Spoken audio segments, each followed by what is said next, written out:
Our good news today is order and way, prayer and life. And this is for you three. We're going to pretend like nobody else is here. You all can eavesdrop if you want. But what I want to tell you about is something that I think that the Lord took me through today specifically to share with you. And as you've probably picked up, our theme this morning is the Lord's Prayer, right? And it is a prayer that has a form to it. It's ritualized, doesn't it? We say it the same way every week. The Lord's Prayer. But if you have been listening throughout the service, I hope that you will have picked up on the fact that our invocation was a form of the Lord's Prayer. And the kids came up here and sang another form of the Lord's Prayer. And so this is the idea I want to give to you today as you enter into confirmation and full membership of the church. As we've been gathering and talking, we've been talking about life and what it means to be a Christian, what it means to be a Congregationalist, and honestly what it means to be part of this congregation as a member of this community living here. And so there's this thing called the Ordo Salutis. It's a Latin word that just means the way, or the order of things. And then there's, contrary to that, there's the Via Salutis, which is the way of things. And in the church, we often get hung up on the order of things. We like to gather our structures around us because it creates safety for us.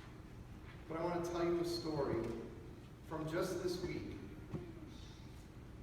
I'm grateful that I got taught a new lesson, or taught a lesson in an even deeper way by God, and I think that it will help you as well. You see, Wednesdays are kind of crazy days around here. And I know that we all have, you guys have days at school, right? You probably have a day of the week that maybe you look forward to the least.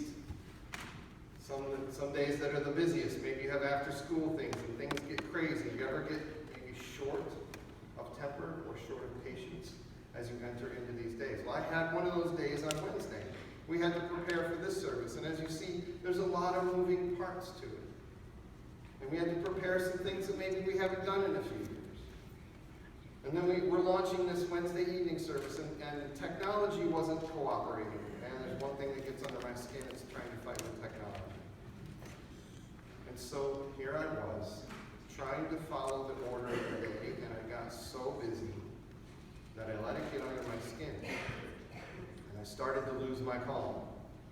If you're a Star Wars fan, maybe you'll understand this. I felt a little bit more like Ben Solo than Ben Kenobi. I just wanted to find a console, and it was right back there. So here I was dealing with this day. And in the morning I had a meeting. And at the end of that meeting, I was thinking about lunch, and I fell back and realized I didn't have my wallet. It was missing. And I couldn't find it.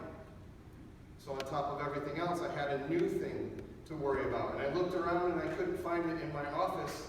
And as sometimes happens, I think I'd like this more often, but I heard the voice of God say in the back of my brain, I have some things for you to do today. Will you trust me with this?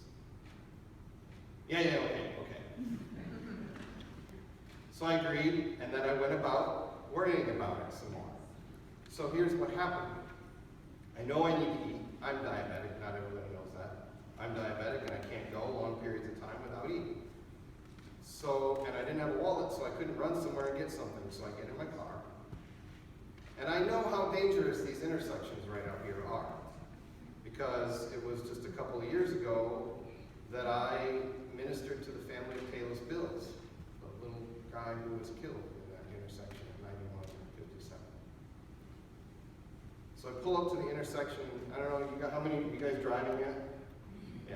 So you know when there's a line of cars and you're turning left and the first one's turning left, if you go quick, you can pass each other.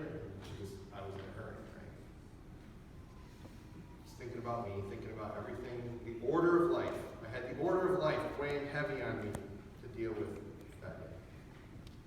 And there was a guy in a wheelchair waiting across.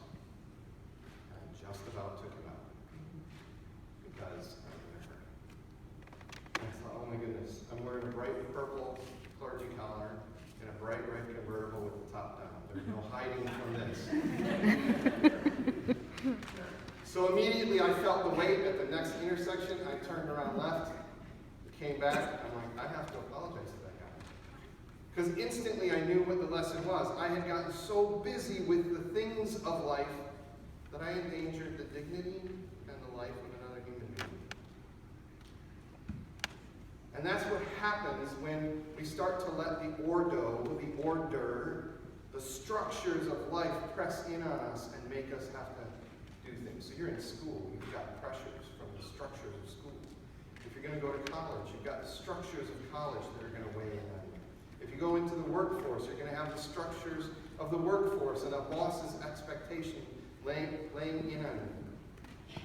And in the back of your mind, I hope you will hear the voice of God saying, I have some things for you to do today. Will you trust me with that? And so we went through the day, and I had that realization, and I slowed down, and confessed that I was still really frustrated. By 5 p.m., we're getting ready for community life on Wednesday night. Things were not settled. Wonderful tech guy from community life came in, and I said, Charlie, you probably just want to walk away right now. And he stood there and smiled and watched me. I said, no, really, Charlie, you probably don't want to be here until I figure this out. And he just stood there and waited. And then he finally said, are you ready for me to do this? And I was like, fine, do it. And I walked away. So I still was feeling a little bit like Kylo Ren at that point. A little frustrated. But I did what God called me to do, and I kept hearing his voice in the back of my head. I have some things for you to do today. Will you trust me with this? And so we get to the end of the day, the end of community life, and we have everything done. And the last thing that we have to do is to carry some food from the kitchen out the back door. And there's a bathroom down here in the preschool room. There's a men's room down there. I never use it when the kids are here, just because safety and everything else. I avoid it. But it was busy that day and there were no kids here, so I had used it in the morning. And I just decided on the last thing on the way out the door, thinking about the fact that I was going to spend my whole next day searching for a wallet, not even looking for it at that point. I walked into that bathroom and there it sat underneath the stall. Wasn't even looking for it. And there it sat. So after I had completed all those things that God had for me to do that day, he showed himself faithful. And in case I had been proud enough to consider that just circumstance, I walked out of the restroom and I held up my wallet to my wife, Megan, and I said, look what I found. She said, where did you find that? I said, it was in the men's room. She said, you're never going to believe this. And I said, what? She said, I was praying earlier because I knew you were stressed out and I knew you needed to have that wallet. And I knew it was going to be a big hassle if you didn't have it, all the cards that you had to cancel and all the things that you would have to replace. She said, so I was praying really hard when I was at home. I was praying really hard and I heard this voice say, check the bathroom. She tore the bathrooms apart at home.